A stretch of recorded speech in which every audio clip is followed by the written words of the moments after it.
Ó, vamos lá. Um ativo legal para operar na Ásia, ó, para quem curte Ásia, que eu sei que tem gente que tá vendo essa live aqui. E hoje a gente tá fazendo aí no mercado de Forex mais de 30 mil dólares mensais, sempre ao vivo com a nossa turma. Eu divido o trading em 7 pilares, tá? E se você quer dar certo nessa profissão, você precisa dominar esses 7 pilares.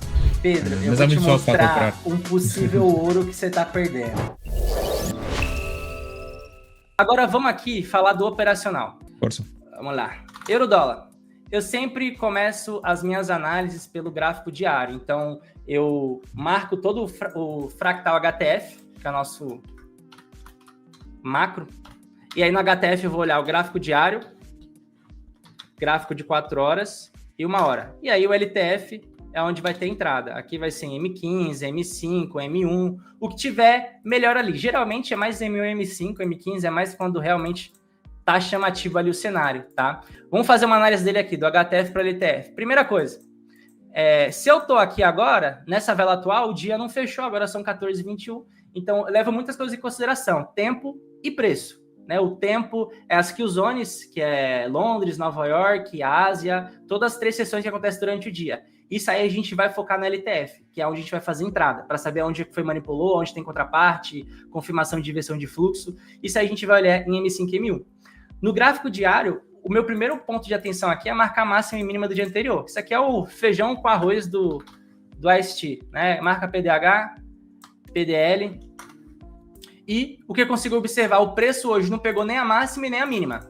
Se ele já tivesse pego a máxima do dia de hoje, eu estaria um pouco mais forte para a venda, né? Se ele já tivesse pego a mínima, eu estaria um pouco mais inclinado para a compra. Então, olhar PDH e PDL são zonas de liquidez externas, onde o mercado ele pega, faz possíveis reversões para poder corrigir e continuar o movimento depois, né? Eu vou explicar isso aqui para vocês. Só que hoje ele não buscou nenhum dos dois, né? E antes desse dia começar, antes de hoje começar, a gente tinha só essa informação, né? Vamos supor que o dia ele vai abrir aqui, né? Automaticamente. E quando ele abre, ele nunca que já vai ter capturado um PDH-PDL. Então você meio que não vai saber para qual lado ele vai quando ele abre. Ah, ele vai buscar um Previous Day High hoje ou vai buscar um Previous Day Low? Você não vai saber, a não ser que você aplique a técnica de Daily Bias, que é o que a gente faz para poder analisar a reação do dia.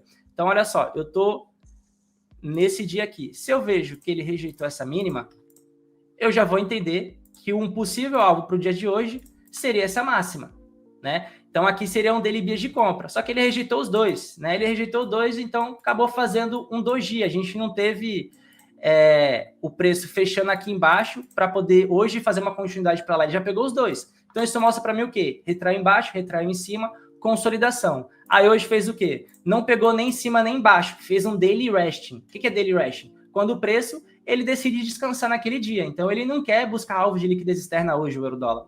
Ele está fazendo esse daily resting, ele está descansando aqui para amanhã ele pegar essas pontas de liquidez. Então, o que eu vou começar a pensar para amanhã? Né? Hoje, provavelmente, ele vai fechar nesse cenário um pouco mais em doji. Né? Se for continuar o movimento, eu acredito que é mais uma inclinação para uma queda.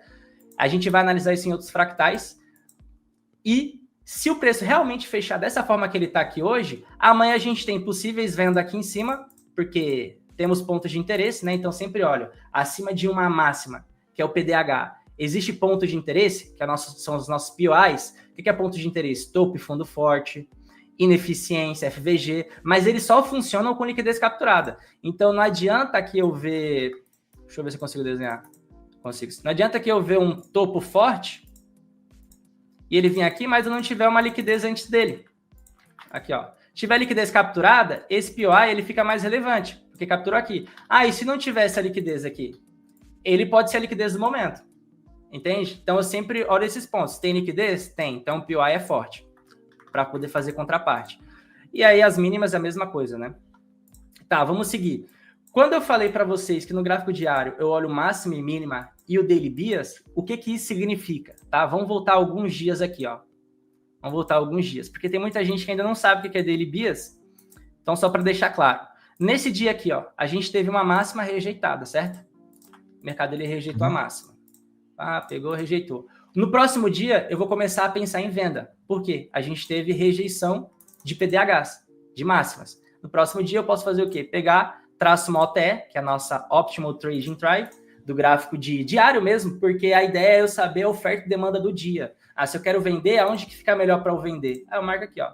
Essa aqui é a nossa OTE. Para quem quiser a configuração, o print é agora. Ó.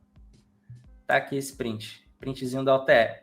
E aí, beleza. No próximo dia, meu foco é fazer essa venda aqui, ó, nessa região. O preço veio, subiu lá, e essa venda em M5, M1, ela é, obviamente, né, acompanhada de uma quebra de estrutura e um retorno do preço para continuar a queda. Sempre isso.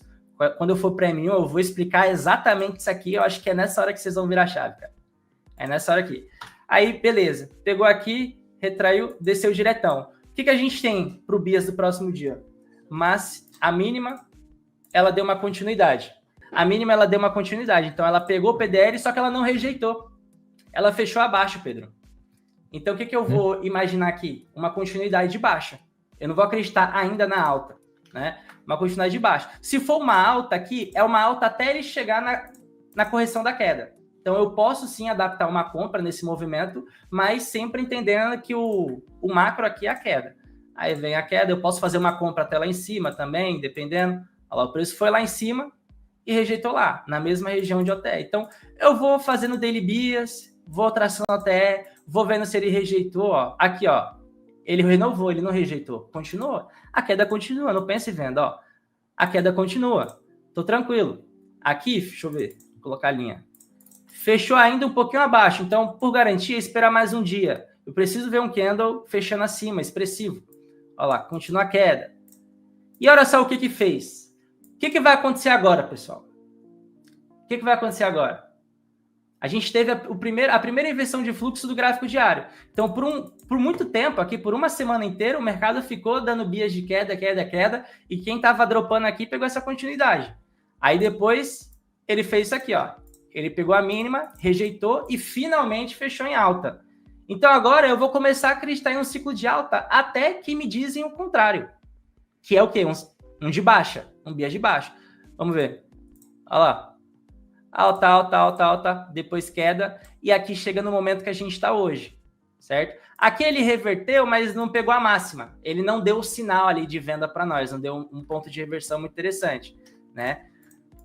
Aqui nesse dia, ó, essas zonas também, ó, essas pontas, elas são importantes para mim, que é um próximo passo, né? Mas e por enquanto, o que a gente tem que fazer para quem está começando agora a analisar o gráfico diário?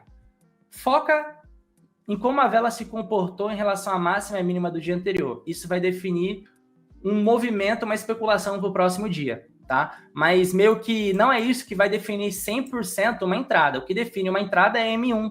É a forma que ele vai chegar lá, é a reação que ele vai ter, a estrutura que ele vai quebrar, a kill zone que a gente está, que é que horas são, isso importa e muito. Então, eu vou deixar isso claro para vocês nessa live, beleza? Pedro, eu vou te mostrar um possível ouro que você está perdendo. Você me permite te mostrar? Força. Você não precisa aplicar, só se eu te convencer. Não, exatamente. Não. Eu acho que vai ser muito difícil, porque o meu sono acho que não acaba por ser mais importante do que qualquer profit neste momento. Acho que sem sono... É lógico, entenda, que aqui é mais cedo. A Ásia é mais cedo aqui que vocês. É 17 horas, é mais tarde agora, né? É muito tarde. Hora de dormir. Ó, vamos lá. Um ativo legal para operar na Ásia, ó. Para quem curte Ásia, que eu sei que tem gente que tá vendo essa live que não tem tempo para operar na Nova York e trabalha. Aqui no Brasil é diferente. Ó, o SDJ.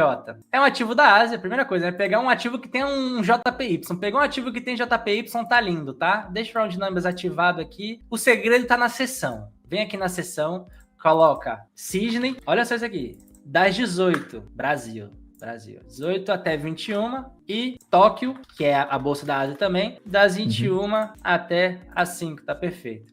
Dá um ok, tá. Qual que é o que tem que ser feito aqui, né? Primeira coisa, vou tirar meu replay aqui. Qual que é o passo a passo aqui para operar a Ásia, pessoal? Primeira coisa, você vai aguardar a caixa de Sydney, que é a nossa liquidez, muito parecido com outro método lá, que é das 18 às 21. Fez essa liquidez, quando abrir a bolsa de Tóquio às 21 horas, você vai aguardar ela manipular essa liquidez aqui, ó. Aí manipulou. Vai ter alguma liquidez em cima, né? Por exemplo, a de Sydney. Manipulou. Nessa que manipula, você aguarda quebrar a estrutura, olha só. Aí você vai para M1, né? Eu tenho M5, deixa eu facilitar aqui. Ó, M1 vai estar assim o movimento. Aí você fala, ó, quebrou, manipulou. MSS foi aqui, né? Ó, de fundo que quebrou topo, é um fundo forte. Quebrou, você vem, traça a OTE lá de cima até aqui, ó. Aí encaixa essa venda. Aí sempre stop no último topo, alvo 3-1 pra conta fechar. Se você tá operando 2-1 é porque teu método é ruim. 2-1, velho, pra você poder operar 2-1, Pedro, sabia que você tem que acertar mais que 50%? Pois.